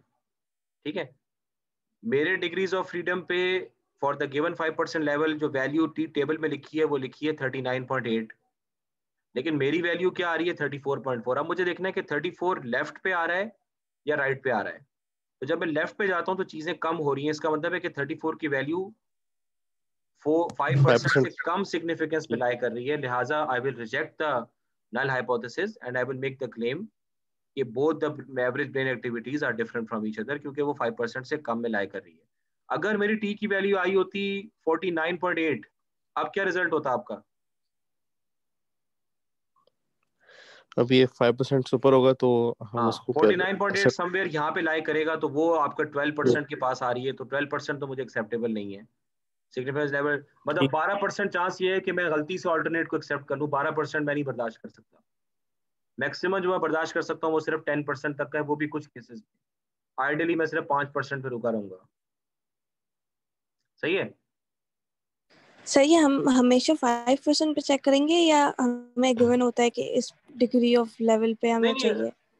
नहीं, कभी गिवन नहीं होता, कभी भी गिवन नहीं होता। ये 5% पे ही आप रखें, और अगर डेटा में आपके देख रहे हैं कि स्क्यूनेस बहुत ज़्यादा है और डाइवर्सिटी काफ़ी है, बड़ी अजीबोगरीब किस्म की शेप है, तो आप, और डेटा है इस तरह का, तो फिर आप थोड़ा सा गुंजाइश निकाल के 10% कर लें। ठीक है, ये चक्कर है। Okay sir. इस बारे में इतना ज़्यादा मुझे आप लोगों को मेरा ख्याल में ज़रूरत नहीं पड़ेगी। आप लोग एक ही यूज़ केस याद रखें कि 2 कॉलम्स होंगे which are independent from each other. ठीक है, और उनका मीन आपने आपस में देखना होगा कि वो उनके मीन में जो डिफरेंस आ रहा है वो स्टैटिस्टिकली एक दूसरे से डिफरेंट है या नहीं है। ये नॉर्मल यूज़ केस है। तो आपको आमतौर पे इंडिपेंडेंट टी टेस्ट ही ज़्यादातर मेरा ख्याल में कंडक्ट करना पड़ेगा कॉर्पोरेट डेटा सेट्स के ऊपर। रिलेटेड में ये होता है कि it's the same thing being measured across 2 different time. जैसे मैंने सेल्स का कंपैरिजन किया, लेकिन आमतौर पे हम पता नहीं सेल्स इस तरह रिकॉर्ड करते हैं कि नहीं करते। अगर है डिपेंडेंट तो डिपेंडेंट टेस्ट कर लीजिएगा, काम वही होता है दोनों के अंदर। इंडिपेंडेंट का मतलब ये कि दोनों वेरिएबल्स डिफरेंट है, एक दूसरे से इंडिपेंडेंट है। डिपेंडेंट का मतलब ये है कि ये दोनों आपस में एक दूसरे के सिमिलर हैं। ठीक है, ये दोनों जो है ना वो दोनों एक ही चीज है, लेकिन डिफरेंट टाइम पे मेजर किए गए फॉर एग्जांपल। ठीक है, और क्या कहते हैं, ये जो काम है ये वो कहते हैं सर जी सर हमारे पास सेल्स की अगर डेटा है या केपीआई जो है अगर डिफरेंट टाइम्स की है, तो स्टिल वैल्यूज तो न्यूमेरिक ही है ना, उनमें कैसे हम डिटरमाइन करेंगे कि रिलेशन है या वो इंडिपेंडेंट है एक दूसरे से? अपेरेंटली तो वो इंडिपेंडेंट ही हुई ना, कि अगर हमने एक महीने की सेल्स हैं और दूसरे महीने की सेल्स हैं तो वैल्यूज दोनों न्यूमेरिकली डिफरेंट है एक दूसरे से। हाँ, इस केस में जो सेल्स की आपने एग्जांपल दी है उसमें अगर उनकी जो मेजरमेंट वो इंडिपेंडेंट है, हाँ उस केस में भी आप इंडिपेंडेंट टेस्ट ही कंडक्ट करें। डिपेंडेंट जो टेस्ट होता है ना रिलेटेड, उसमें बेसिकली होता ये है कि जैसे आपने 15 बंदों से कोई काम करवाया, ठीक है। okay. और उसमें आपने ये वाला पूरा कॉलम फिल कर दिया। अब उन्हीं 15 बंदों से आपने दूसरा काम करवाया, ये वाला कॉलम फिल कर दिया, तो उनके दरमियान रिलेशन ये है बेसिकली कि वो एक ही लोग हैं। okay. लेकिन सेल्स के केस में the people who generated sales in Q1 are not exactly equal to the people जिन्होंने Q2 में सेल्स किया। There might be different people obviously, so therefore वो ज्यादातर यूज केस आपका इंडिपेंडेंट ही आएगा। okay. और you can also conduct a one sample t test. उसमें बिल्कुल बच्चों वाला कॉन्सेप्ट ये होता है कि एक ही कॉलम है, मैं ये देखना चाहता हूँ कि यार क्या इसका मीन 3000 के करीब है या नहीं है। अगर 3000 के करीब नहीं है वो मेरा नल हाइपोथेसिस है। अगर इसका मीन स्टैटिस्टिकली 3000 के करीब है तो वो मेरा अल्टरनेट हाइपोथेसिस है। इन दिस केस ये वन सैंपल होता है, वन कॉलम, ठीक है। तो उसमें आप एक पर्टिकुलर कांस्टेंट दे देते हैं और बताते हैं बताओ यार इसका मीन इससे सिग्निफिकेंटली करीब है या दूर है। तो ये 3 यूज केसेस बनते हैं। तो कौन सा आपको लेना पड़ेगा वो फिर आप लोग हमें देखना पड़ेगा डेटा के साथ। अच्छा, अब हम let me tell you ANOVA में आपको जल्दी जल्दी समझा देता हूँ। देखें, अनोवा में होता ये है कि you got one categorical variable आमतौर पे and you got one KPI। Let's say कि मेरे पास प्रोडक्ट कैटेगरी है और मेरे पास सेल्स है, और मैंने 3 कैटेगरीज की बात की है, फ्रोजन फूड, क्लोथ्स और लेट्स से आपका मोबाइल।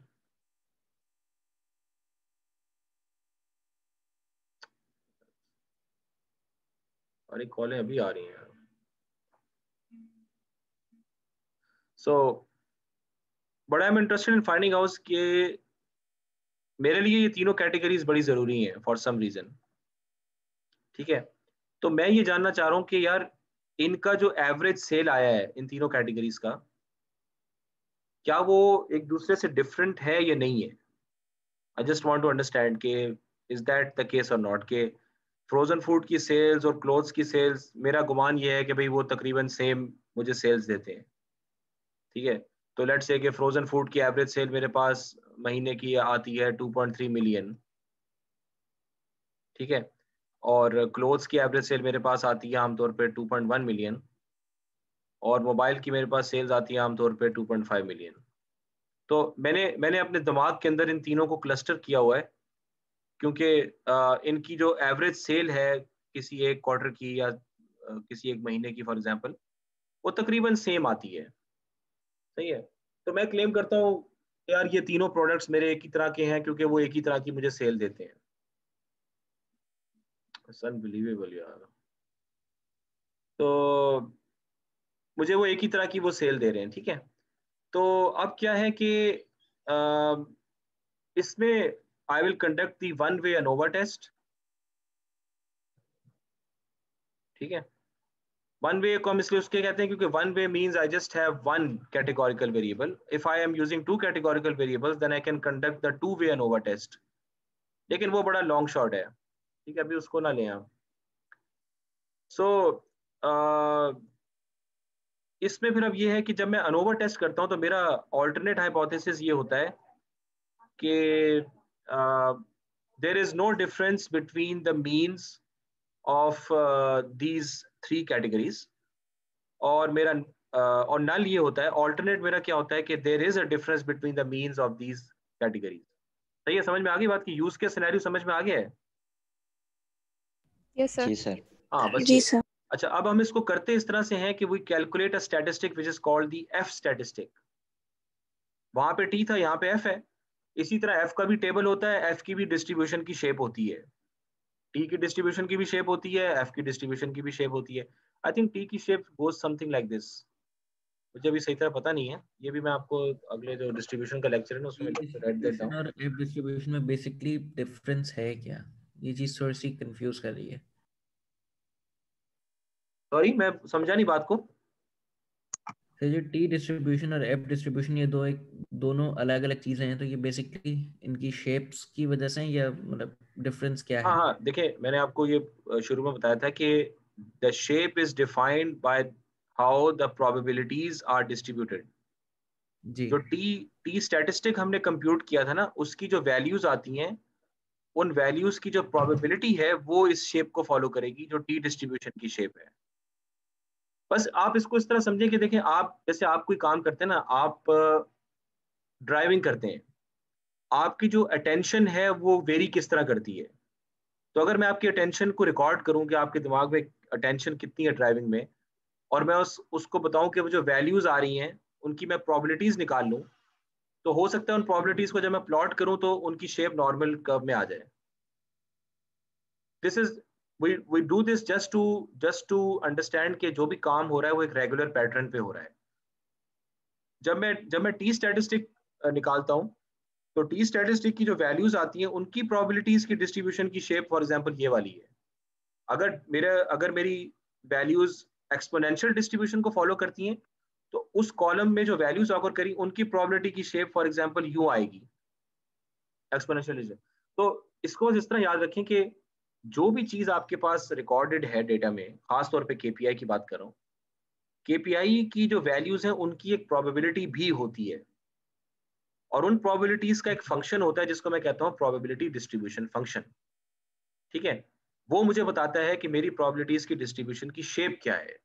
ये मेन चीज है जिसको हमने समझना है, what is the shape of this distribution. ठीक है, शेप से हमें बहुत सारी चीजें अब शेप का मतलब क्या होता है कि एवरीथिंग इज फॉर्मलाइज्ड, कि भाई अगर आप कहते हो आपने टी काम करना है तो आपको इस शेप के मुताबिक चलना पड़ेगा, तो आपके लिए एनालिसिस करना आसान हो जाता है। अगर डिस्ट्रीब्यूशंस की शेप ना हो तो हमें तो पता ही नहीं चलेगा कि ये डिस्ट्रीब्यूशन कौन सी है। इसकी मिसाल इस तरह है कि जैसे आपने कोई कोर्स रजिस्टर किया आईबीएम में, और उसकी क्लास किसी ने कहते भाई इसकी क्लास नहीं होगी, ठीक है, ऑनलाइन भी नहीं होगी, ऑन साइट भी नहीं, क्लास नहीं होगी, बस आप कोर्स रजिस्टर कर लें, तो भाई मैं पढ़ूंगा कैसे। तो अगर आपने कोई डेटा रिकॉर्ड किया है, ये लाजमी है कि उस डेटा की वैल्यूज की प्रोबेबिलिटीज होती हैं। जैसे कुछ सेल्स ज्यादा प्रोबेबल हैं, कुछ सेल्स कम प्रोबेबल हैं, और वो जो प्रोबेबिलिटीज होती हैं वो एक खास तरीके से डिस्ट्रीब्यूटेड होती हैं, जिसको हम शेप के तौर पे फॉर्मुलाइज करते हैं। वो शेप बन जाती है, ये शेप उसके फॉर्मूला की शेप होती है। समझ में आ गई बात की? ये जो शेप है ये उसके फॉर्मूला की शेप है, कि मेरे वैल्यूज में, मेरे कॉलम में जो वैल्यूज ऑकर कर रही हैं वो किस प्रोबेबिलिटी से ऑकर कर रही हैं। ये प्रोबेबिलिटी की डिस्ट्रीब्यूशन की शेप ये होती है। अब इसमें आप कोई भी ला लें कि भाई क्या कहते हैं, नंबर ऑफ कोर्सेज बच्चा कितना लेगा आईबीए के अंदर, ठीक है, क्या कहते हैं मेरी सेल्स कितनी होंगी, मेरा इन्वेंट्री लेवल क्या होगा, कोई भी केपीआई ले लें आप, ठीक है, वो उसकी वैल्यूज किसी ना किसी डिस्ट्रीब्यूशन की शेप को फॉलो करेंगी। आमतौर पे वो नॉर्मल डिस्ट्रीब्यूशन होती है, लेकिन जब हम इन चीजों की बात करते हैं, analysis of variance T test, तो इनकी अपनी डिस्ट्रीब्यूशंस होती हैं। इसका ताल्लुक भी नॉर्मल शॉर्मल से अभी नहीं है। आगे समझे बात, कि मैं एफ स्टैटिस्टिक की वैल्यू कंप्यूट कर रहा हूँ, उसकी अपनी एक शेप है प्रोबेबिलिटीज की। अगर मैं टी स्टैटिस्टिक यूज कर रहा हूँ तो टी स्टैटिस्टिक की जो वैल्यूज आ रही हैं उसकी अपनी डिस्ट्रीब्यूशन की एक शेप है प्रोबेबिलिटीज की। समझ में आ गई बात की? Yes sir. ये कॉन्सेप्ट क्लियर कर लें, क्योंकि क्विज में फिर सारा दूध का दूध पानी का पानी हो जाएगा। अरे ये क्या कर दिया मैंने? अच्छा, तो सही है, समझ में आ गई। तो अब जाहिरी तौर पे तो मैं समझ रहा हूँ कि यार ये तो दोनों तीनों प्रोडक्ट्स बड़े जबरदस्त हैं क्योंकि इनकी सेल एक जैसी है। लेकिन जब मैं अनोवा टेस्ट कंडक्ट करता हूँ तो अनोवा टेस्ट मुझे बताता है कि भाई भाईजान ये जो आपके डिफरेंसेस आ रहे हैं ये एक दूसरे से सिमिलर नहीं है। ये डिफरेंसेस आपस में, डिफरेंस इनके एग्जिस्ट करते हैं, ये एक दूसरे से डिफरेंट है। ठीक है, ये जो डिफरेंसेस आ रहे हैं, आप ये ना कहें कि ये एक जैसे प्रोडक्ट है क्योंकि एक जैसी सेल लेकर आ रहे हैं, बल्कि इन सेल्स वैल्यूज का आपस में स्टैटिस्टिकल डिफरेंस एग्जिस्ट करता है। तो आप इनको सेपरेटली देखें। ये जो डिफरेंस चाहे 0.1 मिलियन का आ रहा है, चाहे 0.12 मिलियन का आ रहा है, ये डिफरेंस आपका स्टैटिस्टिकली सिग्निफिकेंट वो है। आप ये ना क्लेम करें कि ये तीनों एक ही किस्म के प्रोडक्ट हैं, ये क्लेम गलत है। सही है, समझ में आ गई?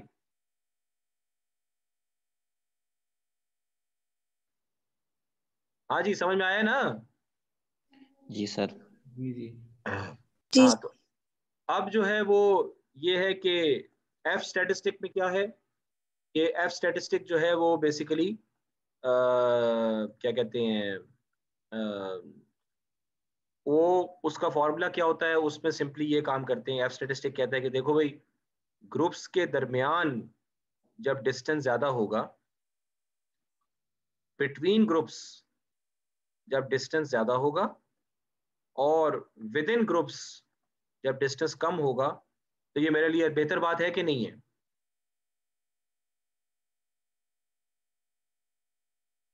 अगर इन ग्रुप्स के मीन के दरमियान डिस्टेंसेस ज्यादा हैं और जो एक ग्रुप के अंदर जो सेल्स हैं उनके दरमियान आपस में डिस्टेंसेस कम है, तो क्लस्टर बन जाएगा कि नहीं बनेगा सही तरीके से?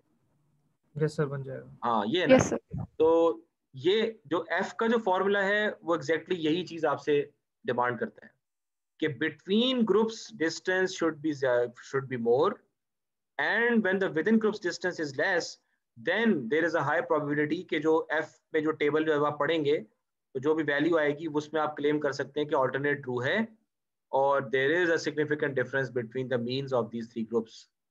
That's all you can claim. ठीक है, लेकिन अगर आपका बिटवीन ग्रुप्स डिस्टेंसेस कम है, यानी मीन एक दूसरे के बहुत करीब करीब हैं और आपस में जो इनके जो डेविएशन आ रही है आपस में पॉइंट्स की वो बहुत ज्यादा है, then there is a high chance कि नल हाइपोथेसिस आपका ट्रू हो जाएगा और आप कहेंगे वाकई में इन तीनों की सेल्स में आपस में कोई इतना खास एवरेज लेवल के ऊपर डिफरेंस नहीं है। सही है, तो ये आपका अनोवा का बेसिक लॉजिक है। ये वेरिएंस पे चलता है, we talk about the variance. तो variance between the groups and variance within the group, हम स्टैंडर्ड डेविएशन से वेरिएंस निकाल लेते हैं।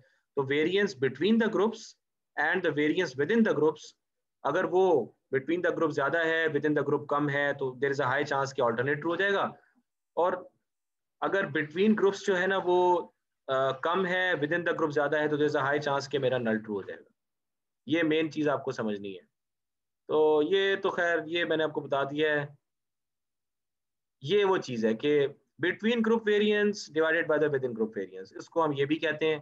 तो दोनों वेरिएंसेस को मैं आपस में डिवाइड करता हूँ। मेरी कोशिश ये होती है कि एफ की वैल्यू बहुत ज्यादा आ जाए, वो सिर्फ उसी वक्त आएगी अगर बिटवीन ग्रुप वेरिएंस ज्यादा हो विद इन ग्रुप कम हो, तो वो मैं कोशिश करता हूँ, बल्कि निकाल के देखना पड़ता है।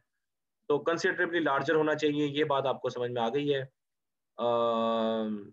हाँ, ये आप ये बात भी देख लीजिएगा कि आपको ये पता, जैसे फॉर एग्जांपल हमने 3 ग्रुप्स की बात की एबीसी, तो अनोवा टेस्ट सिर्फ आपको ये बात बता देगा कि डिफरेंस एग्जिस्ट करता है। अब किन के दरमियान एक्चुअली डिफरेंस एग्जिस्ट करता है कि ए बी से डिफरेंट है या बी सी से डिफरेंट है या ए सी से डिफरेंट है, ये अनोवा जो है ना, ये अनोवा आपको नहीं बताएगा। उसके लिए आपको एक अलग पोस्ट हॉक टेस्ट कंडक्ट करना पड़ता है, जो कि मैं आपको नेक्स्ट क्लास में इंशाल्लाह बता दूंगा। 2 की टेस्ट कहते हैं उसको। ठीक है जी। अच्छा, अभी एग्जांपल जी, अब ये एग्जांपल देखते हैं कि ये जैसे फॉर एग्जांपल के फर्टिलाइजर 3 किस्म के हैं और हर एक का आपने उसको इस्तेमाल किया। जब भी एक को इस्तेमाल किया आपने उसका वेट रिकॉर्ड कर लिया है।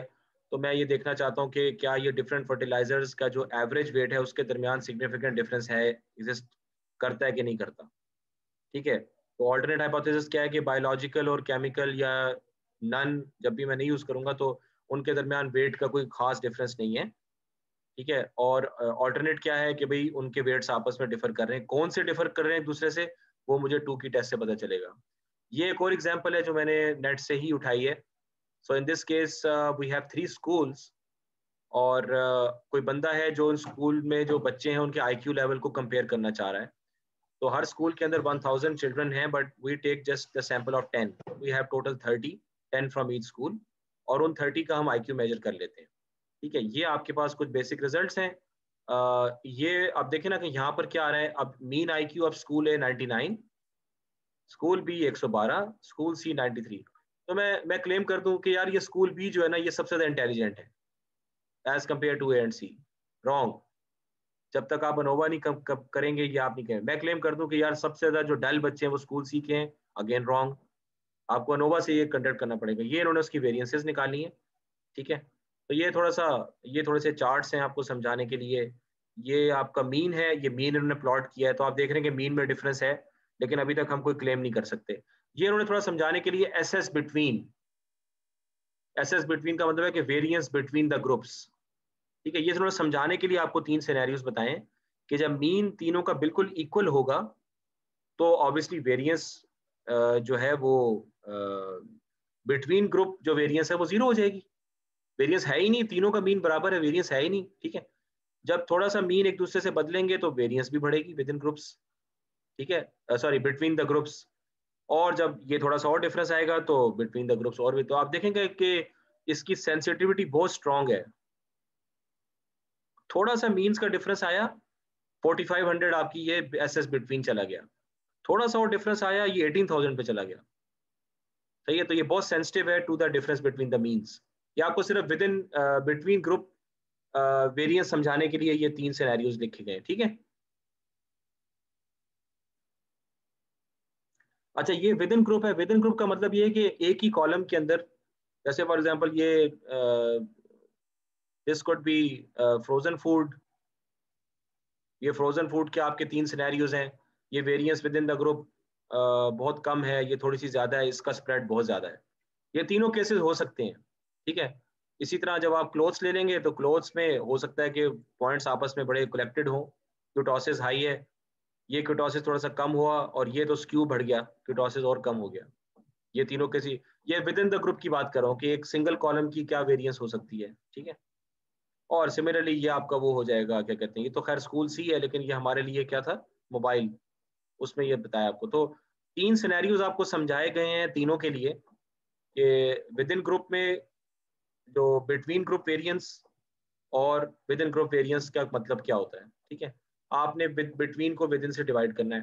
तो ये बेसिकली मैं आपको बात बता सकता हूँ कि जब बिटवीन द सैंपल वेरिएंस ज्यादा होगी, within the sample variance कम होगी, यानी आइडियली क्या हम चाह रहे हैं, इसमें से आइडियल कौन सा है, शाबाश जल्दी बताएं मेरे अनोवा के ऑल्टरनेट को ट्रू करने के लिए, इन तीनों में से आइडियल कौन सा है? सर बिटवीन ग्रुप्स डिफरेंस ज्यादा हो और हाँ, तो इसमें से आइडियल कौन सा है? दूसरा वाला, तीसरा वाला, हाँ तीसरा वाला सर। तीसरा वाला आइडियल है ना, कोई बिटवीन ग्रुप वेरिएंस सबसे ज्यादा होनी चाहिए। जी सर। खैर ये हम हमारे लेकिन पास विद ये इन भी तो कम होना चाहिए। मैंने इस हिसाब से पूछा है ना। अब इसमें बताएं आइडियल कौन सा है? First column. First column is the ideal, क्योंकि वो उसमें विद इन सबसे कम है, इसमें ये विद इन ज्यादा है, तो ये इससे आपका ज्यादा वो चांस है कि वो हो जाए। लेकिन एक्चुअली डेटा क्या है वो तो हमें मालूम नहीं है। बहरहाल इससे आपका एफ वैल्यू लार्ज आ जाएगी। जब एफ वैल्यू लार्ज होगी तो दैट इज हाईली प्रोबेबल कि आपका ऑल्टरनेट हाइपोथेसिस ट्रू हो जाएगा।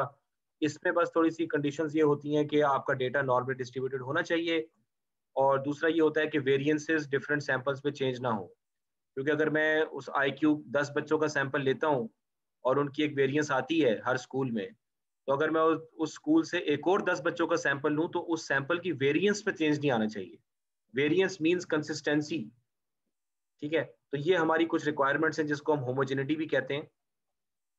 तो अगर ये दोनों कंडीशंस आपकी ट्रू हैं आपके डेटा के लिए, या आपका डेटा जो जो KPI है वो नॉर्मली डिस्ट्रीब्यूटेड भी है, और उसकी वेरिएंसेस मुख्तलिफ सैंपल्स के ऊपर होमोजीनियस हैं, कॉन्टिन्यूस है, मतलब चेंज नहीं हो रही ज्यादा, तो then we can say it follows the F distribution, ठीक है। मतलब इस चीज को टेस्ट करने के लिए हम जानबूझ के पॉपुलेशन में से मल्टीपल सैंपल्स जनरेट करेंगे? नहीं, अब ऐसे हम आपके केस में जो कॉर्पोरेट डेटा है उसमें आपके पास एक ही बड़ा सैंपल होना चाहिए, कम से कम 1 साल का। अगर आपको ज्यादा नहीं मिलता, और ज्यादा से ज्यादा 3 साल का आप ले लें तो वो बेहतर है। मल्टीपल सैंपल्स लेने का हमारे पास, हाँ आप ये कर सकते हैं, जो आपको बड़ा ब्लॉक मिले, ठीक है, उसमें से आप अपने सैंपल क्रिएट करके EDA में यूज कर लें, लेकिन वो फिर बहुत ज्यादा ख्वारी वाला काम हो जाएगा। कर लेंगे तो बहुत अच्छी बात है, उससे आपको ज्यादा कॉन्फिडेंस मिलेगा। Okay sir. सही है। तो ये F के केस में मैंने आपको बताया था कि हम 2 डिग्रीज ऑफ फ्रीडम कैलकुलेट करते हैं। एक तो मेरे पास 3 ग्रुप्स हैं, 3 स्कूल्स हैं, और मैंने एक पैरामीटर एस्टिमेट करना है जो कि F है, तो 3 - 1 = 2। तो पहला जो है वो तो 2 है। दूसरा मैं ये कैलकुलेट करता हूँ कि टोटल नंबर ऑफ स्टूडेंट्स कितने थे, 30 थे, ठीक है, और ग्रुप्स कितने थे, वो 3 थे, तो ये मेरे पास आ गया 27। सही है। तो ये मुझे अनोवा के केस में मुझे ये 2 DF कैलकुलेट करने पड़ते हैं। इन दोनों की बेस के ऊपर जब मैं वो F टेबल को देखता हूँ तो फिर मैं P वैल्यू को कंपेयर कर सकता हूँ। मुझे 2 डिग्रीज ऑफ फ्रीडम चाहिए होंगे बेसिकली, DF1 और DF2। सही है, ये बस दैट्स द वे थे। तो इस केस में P वैल्यू क्या आ रही है, 0.006। तो क्या मैं ये क्लेम कर सकता हूँ कि जो मीन्स के दरमियान मीन IQ, जो हर स्कूल का जो मीन IQ है उसके दरमियान जो डिफरेंस आ रहा है वो स्टैटिस्टिकली डिफरेंट है एक दूसरे से, क्या मैं ये क्लेम कर सकता हूँ? जी सर, डिफरेंट है एक हाँ, दूसरे क्योंकि से। ये 5% से कम है। अब एग्जैक्टली किसके दरमियान डिफरेंस है, क्योंकि मैं ये नहीं कह सकता कि इस केस में आई कैनॉट से हेयर के हाँ यार चलो अब एनोवा पॉजिटिव आ गया, अब ऐसा है कि भाई ये तो सबसे डल जो है वो सी वाले हैं और उससे अच्छे ए वाले हैं, ब्रिलियंट बी वाले हैं। नहीं नहीं, मैं ये नहीं कह सकता। हो सकता है कि डिफरेंस सिर्फ और सिर्फ इन दोनों के दरमियान एग्जिस्ट कर रहा हो सकता है कि वो सिर्फ इन दोनों के दरमियान डिफरेंस स्टैटिस्टिक हो, और हो सकता है कि वो सिर्फ इन दोनों के दरमियान डिफरेंस हो, और हो सकता है तीनों के दरमियान हो। उसके लिए मुझे 2 की टेस्ट कंडक्ट करके बताना पड़ेगा कि ये है जहां पे सिग्निफिकेंट डिफरेंस आ रहा है। 2 की टेस्ट मुझे कंडक्ट करना पड़ेगा, otherwise I will be making a wrong turn. अच्छा सर, हमारे पास एनोवा में, सर एक सवाल जी, हमारे पास एनोवा में मिनिमम कैटेगरीज कितनी होनी चाहिए? कितनी भी हो सकती हैं, 5-10 भी हो सकती हैं। नहीं, जिस तरह हमें 2 की टेस्ट कर रहे हैं ना, कि वो तो 2 पे ही होगा, या 2 से ज्यादा पे भी हो सकता है 2 की टेस्ट? नहीं नहीं, 2 की टेस्ट तो बाद में आता है ना। अनोवा में आपके पास एक स्ट्रिंग कॉलम है, एक केपीआई है। ओके।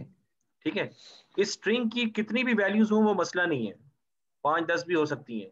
2 की टेस्ट आपको बता देगा कि अगर अनोवा पॉजिटिव आता है, ऑल्टरनेट ट्रू हो जाता है, तो फिर 2 की टेस्ट आपको ये बता देगा कि इनमें से कितने कौन कौन से पेयर्स ऑफ ग्रुप्स हैं जिनके दरमियान डिफरेंस, क्योंकि डिफरेंस तो 2 के दरमियान ही निकालोगे ना आप। जी। हाँ, तो कौन कौन से पेयर्स हैं जिनके दरमियान डिफरेंस स्टैटिस्टिकली सिग्निफिकेंट है, दैट इज समथिंग जो कि आपको बीआई चार्ट्स पे ज्यादा फोकस करना चाहिए। जैसे बीआई चार्ट्स पे हम फिल्टर्स लगाएंगे तो पता चला कि इस मेरे पास प्रोडक्ट कैटेगरीज तो 50 हैं, लेकिन जिनके दरमियान आपस में सिग्निफिकेंट डिफरेंसेस आ रहे हैं सेल्स के, वो सिर्फ मेरे पास 12 हैं। अब मेरा काम आसान हो गया, मैं उन 12 पे मैं फोकस कर सकता हूँ बीआई टूल्स के अंदर, क्योंकि वो मैंने मल्टीपल सैंपल्स पे करके देखा, वो स्टैटिस्टिकल डिफरेंस उनके दरमियान ज्यादा है, तो उनको कंपेयर करने की तुक ज्यादा बनेगी, इसके बजाय कि मैं हर एक को हर एक के क्रॉस कंपेयर करके बता दूं ये है वो है, ये है वो है। सही है? जी सर, ठीक है। हाँ, ये चीजें आप लोग याद रखें इसको। और ये बस हो गया। अच्छा, कोरिलेशन इसको जल्दी जल्दी कर लेते हैं। कोरिलेशन तो आपको पता ही है, पॉजिटिव कोरिलेशन, नेगेटिव कोरिलेशन, ये आपको स्कैटर प्लॉट बनाना पड़ेगा, और उसके दरमियान फिर आपको पता रिग्रेशन करके आपको पता चल जाएगा या देख के पता चल जाएगा कि क्या है। कोरिलेशन का जो फॉर्मूला है that is based on the formula of covariance. Covariance दोनों कॉलम्स का आपस में मीन से डेविएशन को मल्टीप्लाई करता है divided by n। In this case it is not n-1।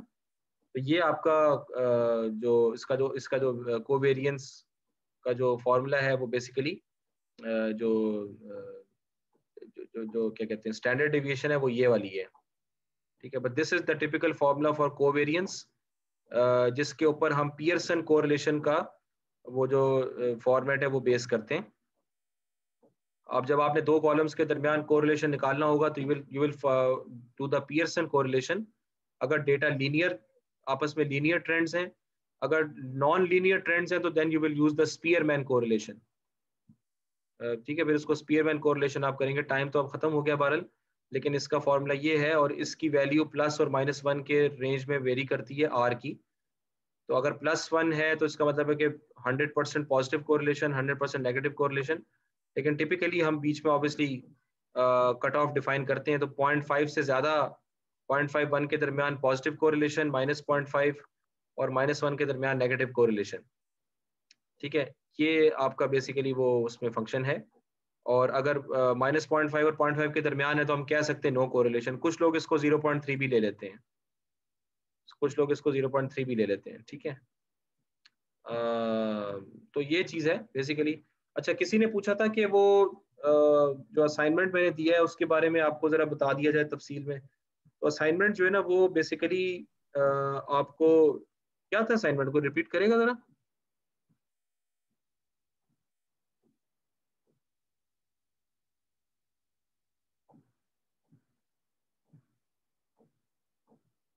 हाँ जी, कहाँ चले गए? हाँ, ये आपने इसमें करना ये है कि मैंने आपको ये 5-6 टूल्स दिए हैं, उसमें से आप एक सिलेक्ट कर लें, और आपने उसमें से बताना ये है कि ये लोग डेटा वेयर हाउसिंग का जो सोल्यूशन ऑफर कर रहे हैं उसमें वो एग्जैक्टली डेटा वेयर हाउसिंग किस तरीके से कर रहे हैं, इसको आपने ओन वर्ड्स में तफसीली बताना है। मतलब क्या वो स्टार स्कीमा की फैसिलिटी दे रहे हैं, एग्रीगेट्स वो किस तरह कंप्यूट कर रहे हैं, उनका अगर वो रिलेशनल स्ट्रक्चर है तो क्या है, अंदर से उसकी तफसील बतानी है। और क्या इनके टूल के अंदर बीआई इंटीग्रेटेड है, और अगर है भी तो वो बीआई की किस लेवल तक वो ऑफरिंग करें, क्योंकि बीआई टूल इंडिपेंडेंट होना वो आइडियल चीज़ है। ठीक है कि बीआई टूल आपका इंडिपेंडेंट है, वो एक आइडियल चीज़ होती है।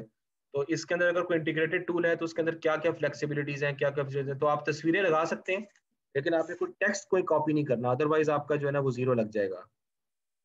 ठीक है, तो ये अभी मैंने आसान रखा है, मैं आपको ज़्यादा प्रेशर में नहीं डाल रहा हूँ। अगर आप कहते हैं तो मैं आपको लैब्स अपलोड कर देता हूँ, अब लैब्स ट्राई कर लीजिएगा, क्या ख्याल है? जी कोई सर, एक लैब्स अपलोड क्लास ऐसी करें। भी कर ली जिसमें हम लोग सर पहले लैब का क्लास एक में दफा आप काम करा कर दिए करें ताकि हमें पता हो कि हमें ये करना है लैब में, तो फिर ताकि ज्यादा आइडिया नहीं, हो। मैं आप माशाल्लाह चूंकि आईबीए के ग्रेड्स हैं तो मैं लैब अपलोड कर देता हूँ। पाइथन आप लोगों के लिए कोई नई चीज थोड़ी है यार, मैं करा दूंगा, मैं कराऊंगा जरूर इंशाल्लाह नेक्स्ट क्लास में आपको। नेक्स्ट क्लास तो हमारा बेसिकली क्विज होगा और हैंड्स ऑन एक्टिविटीज है सारी ना, 4-5 हम लैब्स करेंगे। अभी मैं एक दो आपकी लर्निंग के लिए अपलोड कर देता हूँ कि रैंगलिंग में क्या क्या डिफरेंट एक्टिविटीज होती हैं, तो अपने तौर पर ट्राई कर लीजिएगा, लेकिन मैं क्लास में भी करवा दूंगा इंशाल्लाह। ठीक है, ओके सर, ठीक है, ओके सर, ओके, अस्सलाम वालेकुम। Thank you. Allah Hafiz.